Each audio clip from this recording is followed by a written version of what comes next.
بسم اللہ الرحمن الرحیم۔ السلام علیکم ورحمۃ اللہ۔ 7th class. آج ہم اپنا جو باب دوم ہے ایمانیات و عبادات، اس میں سے جو حصہ بے ہے عبادات، اس کا سبق نمبر 3 پڑھیں گے، زکوٰۃ کی فضیلت و اہمیت۔ پیج نمبر ہمارے پاس 23 ہے۔ تو سب سے پہلے ہم دیکھتے ہیں کہ زکوٰۃ کیا ہے۔ زکوٰۃ سے مراد مالی عبادت ہوتی ہے، یعنی کہ ہر صاحب نصاب شخص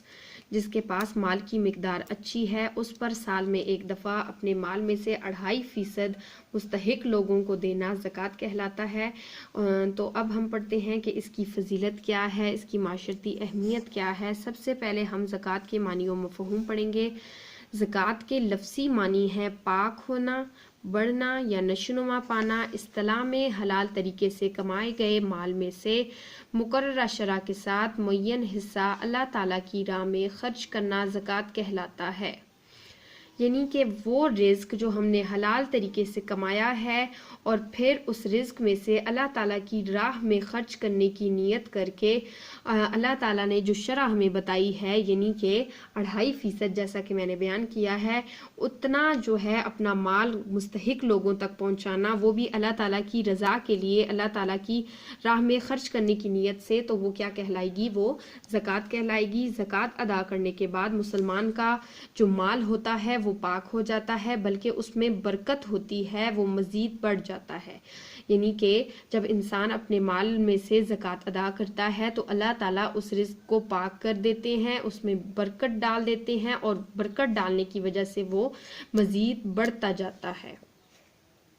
زکوٰۃ ان لوگوں پر فرض ہے جن کے پاس ایک خاص مقدار میں سونا، چاندی، نقدی یا سامان تجارت موجود ہو، یعنی کہ زکوٰۃ ہر مسلمان پر فرض نہیں ہے،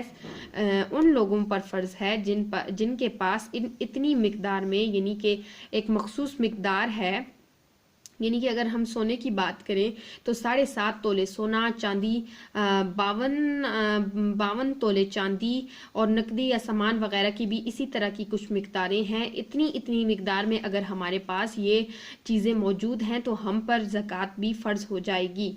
اس خاص مقدار کو نصاب کہتے ہیں، یعنی کہ یہ جو میں نے آپ کو اوپر تعریف میں بھی بولا کہ ہر صاحب نصاب مسلمان کہ جس کے پاس یہ چیزیں اتنی مقدار میں ہوں گی تو وہ صاحب نصاب شخص ہوگا، اور یہ جو چیزوں کی مقدار ہے اس کو نصاب کہتے ہیں۔ سونے کا نصاب 7.5 تولے، چاندی کا نصاب 52.5 تولے ہے، اور زکوٰۃ کسی مال یا چیز پر اس وقت فرض ہوتی ہے جب اسے جمع کیے ہوئے پورا 1 سال گزر جائے۔ یعنی کہ آپ کے پاس اگر 7.5 تولے سونا ہے تو اگر اس سونے کو پڑے ہوئے آپ کے پاس تقریباً سال ہو گیا ہے تو اس پر زکوٰۃ فرض ہو گئی ہے۔ اگر آپ کے پاس 52.5 تولے چاندی ہے تو اسی طرح جو 52.5 تولی چاندی ہے وہ آپ کے پاس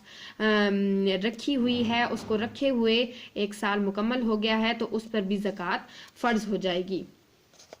یعنی کہ ایسا مال جس کو آپ کے پاس رکھے ہوئے 1 سال مکمل ہو گیا ہے اس پر زکوٰۃ فرض ہو جائے گی۔ اب ہم دیکھتے ہیں کہ مصارف زکوٰۃ کون کون سے ہیں۔ مصارف زکوٰۃ سے مراد وہ لوگ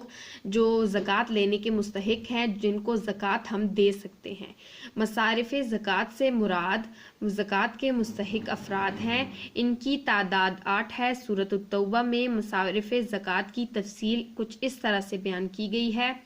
کہ انما الصدقات للفقراء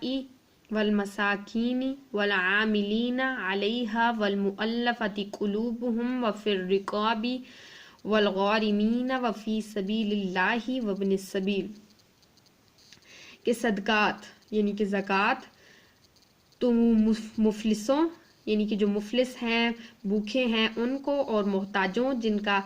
جن کے ہاتھ پاؤں خراب ہیں، یعنی کہ ہاتھ پاؤں پہ معذوری ہے، وہ دوسروں کے محتاج ہیں، ان کو، اور کارکنان صدقات کا حق ہے، یعنی کہ وہ لوگ جنہیں صدقات مستحق لوگوں تک پہنچانے کے لیے مقرر کیا جاتا ہے، جو ادارے قائم کیے جاتے ہیں وہ کارکنان صدقات کہلائیں گے، ان کو دینا، اور ان لوگوں کا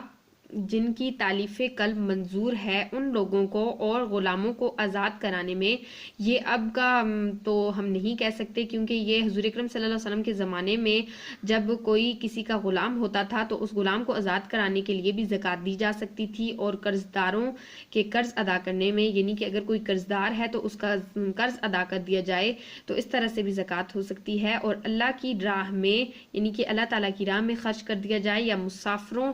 کی مدد کی جائے، یعنی کہ مسافروں پر خرچ کیا جائے، اگرچہ کہ وہ اپنے ملک میں